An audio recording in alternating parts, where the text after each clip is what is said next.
I've been reading and thinking about the Schlieffen Plan since I was in middle school in the 1960s, after I read Barbara Tuchman's The Guns of August. Could the Schlieffen Plan have worked? How did it develop? Was it the solution to Germany's strategic dilemma? To the latter, yes. Von Schlieffen conceived his plan based on the rapidity with which France could mobilize and notions of Russian backwardness, how quickly the Russians could attack East Prussia and the German Empire. So Schlieffen's concept is somehow how to defeat the superior enemy, how to defeat the quickly mobilizing French, and then use internal lines of communication and transportation to transfer a victorious German army to the Eastern Front, where the Germans might not even have to fight.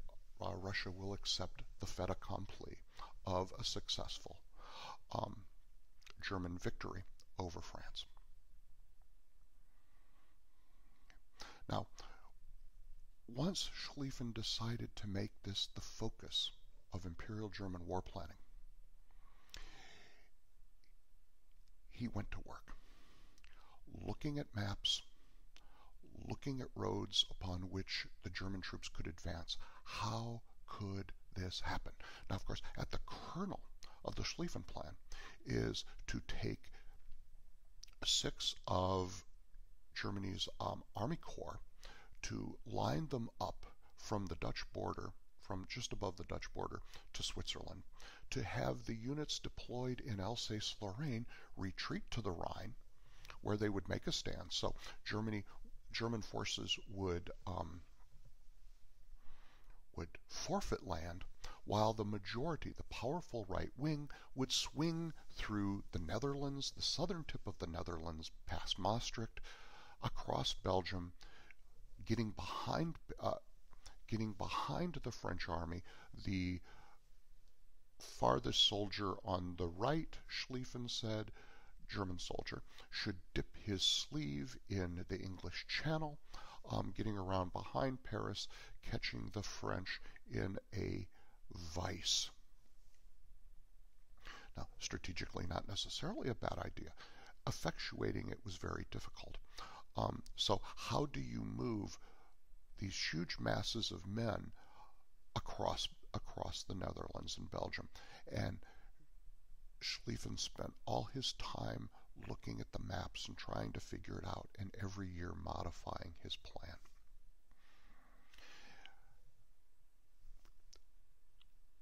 One of the things that I happen to know a little bit about in the plan was the question of supply, as it would have been impossible for the German troops entering Belgium and the Netherlands for the leading troops to have with them a complete supply train that is going to keep them fed and fit and ready to fight, because those places on the roads had to be taken by the follow-up troops. So what Schlieffen did was to create the Etappen Corps. In German parlance, directly behind the front line is the Etappen, the supply stage. And what he did was to create mobile or flying Etappen Corps, and directly behind each front army would come these ordnance men who would then pay for or confiscate food, drink, barber's services, tailor's services for the second wave of troops that were coming forward.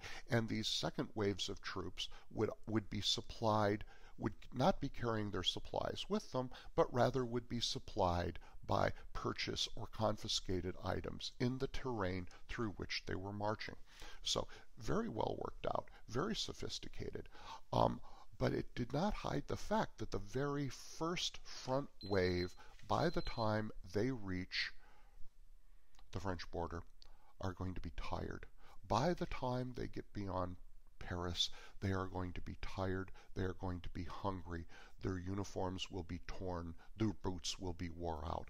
All of that. So it's going to be very difficult, just from a logistical point of view, for the Schlieffen Plan to have worked.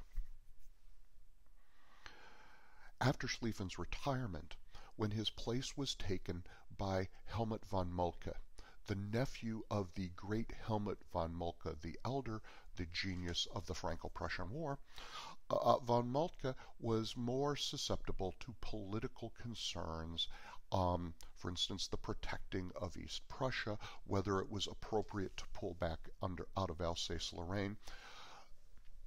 And so the Eastern Front was strengthened, the withdrawal to the Rhine was negated, but I think most significantly, and we see this at the Battle of Liège, for political reasons, the Germans decided not to violate Dutch neutrality. So they essentially decided to be only half pregnant. They were going to violate Belgian but not Dutch neutrality. Now, there's only a small little bit of the Netherlands stretching down to Maastricht that the German army would have marched through. And so you might think, oh, well, what that? The problem with that was that it forced the German First and Second Armies, rather than the First Army sweeping around Liège, both the German and the Second Army, which are already in have very tight logistical tail in any case, are both going to be forced through the narrow funnel of Liège, and they have to get past the Belgian fortress at Liège before they can then spread out back to where they originally were going to. Now, Liège turned out to be a much tougher nut to crack than Schlieffen had originally planned. And really, read Tuckman on this. It's still fascinating. The hero that will emerge out of Liège is Erich Ludendorff, who will go on to be very prominent in the campaigns in the East, to be the major force in the German General Staff after 1916, and to have an absolutely deplorable political career after the war, when he essentially loses his nut. So there's the problem of Liège.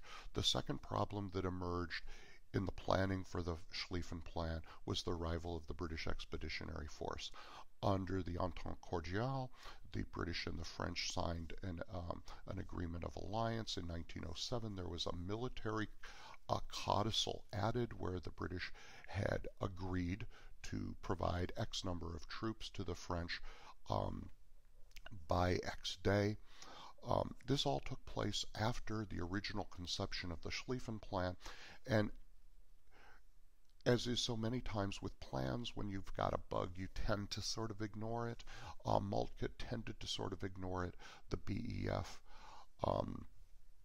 showed up in Belgium, and at the Battle of Mons, which you can read about both in your readings and online, really threw a spanner into the entire works. The German commanders on the scene, rather than continue the plan, felt it necessary to follow the retreating British army from Mons down to Le Cateau, ultimately to the Marne River. The fighting retreat of the British is one of the great legends of the war, completely derailing Schlieffen's timetable, ultimately allowing the French High Command to transfer forces from Alsace-Lorraine to Paris in time for the miracle of the Marne.